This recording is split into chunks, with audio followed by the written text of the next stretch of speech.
ঢাকার শাহবাগে March for Gaza কর্মসূচি ঘোষণা করেছে। সেই কর্মসূচিতে আমরা ইনশাল্লাহ থাকছি। মার্চ ফর গাজাতে আমরা অংশগ্রহণ করছি, আমি নিজে অংশগ্রহণ করব এবং আপনাদেরকে আহ্বান জানাচ্ছি দলমত নির্বিশেষে প্যালেস্টাইন সলিডারিটি মুভমেন্ট যেই মার্চ আয়োজন করছি সেখানে অংশগ্রহণ করার জন্য। আগামী 12ই এপ্রিল শনিবার বিকেল 3টায় শাহবাগ থেকে মানিক মিয়া অ্যাভিনিউ অভিমুখে মার্চ ফর গাজা শিরোনামে একটি কর্মসূচি আয়োজিত হতে যাচ্ছে। আসুন আমরা সবাই মিলে সর্বস্তরের মানুষ এই বিক্ষোভ মিছিলে অংশগ্রহণ করি। আমি আশা করছি বাংলাদেশের সকল দল মত চিন্তা দর্শনের মানুষ প্রত্যেকে যার যার জায়গা থেকে বিক্ষোভে সামিল হওয়ার চেষ্টা করবেন।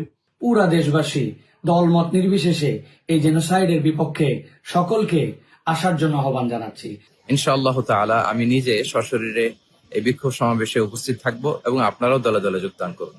মানবতার পক্ষে, ন্যায়ের পক্ষে, গাজাবাসীদের সমর্থনে দল মত জাতি বর্ণ পেশা নির্বিশেষে সবাইকে এই প্রোটেস্টে অংশগ্রহণের জন্য আমি উদাত্ত আহ্বান জানাচ্ছি। আমি এই বিক্ষোভ সমাবেশে অংশগ্রহণ করব। আমি বাংলাদেশের সকল নাগরিককে ধর্ম বর্ণ নির্বিশেষে সবাইকে আমি অনুরোধ জানাচ্ছি, আপনারা মানবতার পক্ষে অবস্থান নেন এবং গাজার নিপীড়িত জনগণের পক্ষে যে বিক্ষোভ সমাবেশ অনুষ্ঠিত হবে সেই বিক্ষোভ সমাবেশে সকলে মিলে অংশগ্রহণ করুন।